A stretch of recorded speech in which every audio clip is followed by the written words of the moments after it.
मीरपुर नाम के शहर में तेजस अपनी पत्नी नीरू के साथ रहता था। पति पत्नी दोनों ही नौकरी करते थे। एक दिन तेजस गांव अपनी माँ के पास फोन करता है। हेलो, प्रणाम माँ। जीते रहो माँ, तुम दादी बनने वाली हो। अरे वाह, ठीक है बेटा, मैं कल ही आती हूँ। जब माँ जी शहर पहुंची तो बेटे बहू ने बहुत अच्छे से स्वागत किया। लीजिए माँ जी चाय। अरे गर्मा गर्म पकोड़े ले आओ माँ के लिए। नीरू रसोई में गई और 2 मिनट में ही पकोड़े ले आई। जी ये लीजिए। बहू जादू से बनाए हैं क्या? अभी तो रसोई में गई थी। यम्मी। माँ जी, शीला रसोई में पकोड़े तल रही है, मैं बस लेकर आई। हे भगवान, मेरा धर्म भ्रष्ट कर दिया तूने। अब तो गंगा जल से शुद्धिकरण करना होगा। दूसरे दिन, माँ जी मैंने नाश्ता बना दिया है, ऑफिस जा रही हूँ।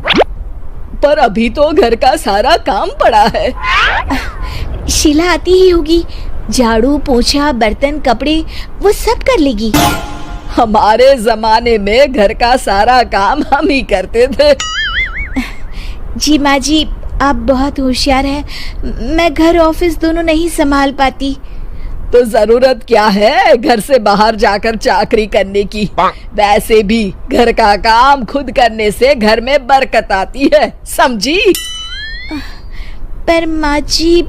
पर वर कुछ नहीं, इस महीने की पगार मिले फिर ऑफिस बंद। हाँ।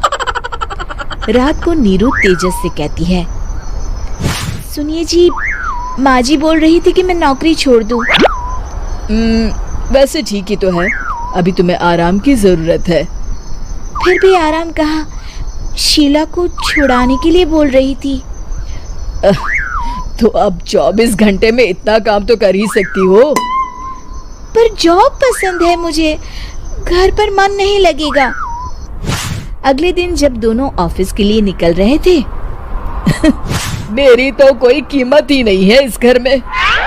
माँ जी, आजकल महंगाई बहुत है, रहन सहन भी बदल गया है, दोनों नौकरी करते हैं तभी ठीक रहता है। अच्छा, तू कहना क्या चाहती है? मेरा बेटा तुझे बिठा के खिला नहीं सकता? तू ही इस घर का खर्च चला रही है, हैं? नहीं माँ जी, मेरा वो मतलब नहीं था। मतलब खूब समझती हूँ, ये बाल धूप में सफेद नहीं किए मैंने। हाँ। अब तो ये रोज का काम हो गया था। तेजस भी रोज की झिकझिक से परेशान हो गया था। एक दिन उसने कहा, नीरू, वैसे भी तुम्हें मैटरनिटी लीव मिलने वाली है, तो अभी से ही छुट्टी ले लो। पर क्या, मेरी सैलरी अच्छी खासी है। आखिर नीरू ने रिजाइन कर दिया। जब बच्चा हुआ तो घर में सब बहुत खुश हुए। कुछ दिनों बाद तेजस फाइल देख रहा था। क्या हुआ तेजस, कुछ परेशान लग रहे हो? हाँ, वो हमारी जितनी सेविंग्स थी वो तो हॉस्पिटल में और छठी के फंक्शन में खत्म हो गई है नीरू। और अभी वैसे मंदी चल रही है तो मैं बोल रही थी कल मुन्ना को हेपेटाइटिस का टीका लगवाना है। नीरू, क्या पोस्टपोन नहीं कर सकते? नहीं जी, बिल्कुल नहीं। अब तेजस को समझ में आ रहा था कि उससे गलती हुई है। पैसों की कमी का असर घर के माहौल पर भी पड़ रहा था।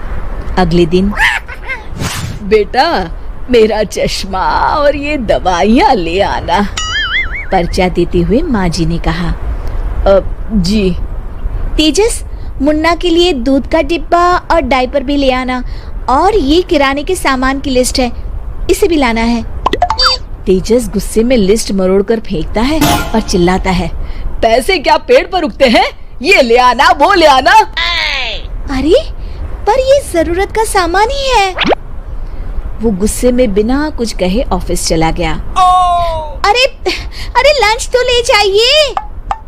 नीरू दौड़कर डिब्बा पकड़ाती है।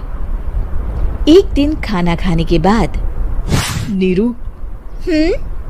अब तो मुन्ना कुछ बड़ा हो गया, तो अब तुम वापस ज्वाइन कर लो ना जॉब। पर इस रिसेशन में जॉब मिलना बहुत मुश्किल है। ट्राई तो करो।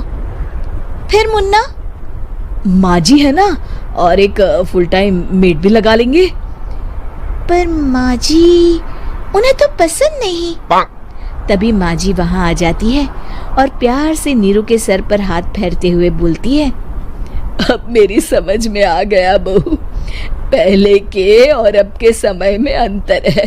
तुम काम शुरू करो, मुन्ना की जिम्मेदारी मेरी। मेरी प्यारी माँ जी, ये कहकर नीरू उनके गले लग गई। शिक्षा, परिवर्तन संसार का नियम है, हमें भी समय के साथ चलना चाहिए। उम्मीद है कि आपको हमारी ये कहानी पसंद आई होगी। कृपया हमारे चैनल को सब्सक्राइब करें और सभी अपडेट्स के लिए बेल आइकन जरूर क्लिक करें। और हाँ, वीडियो लाइक और शेयर करना मत भूलिएगा। Bye bye.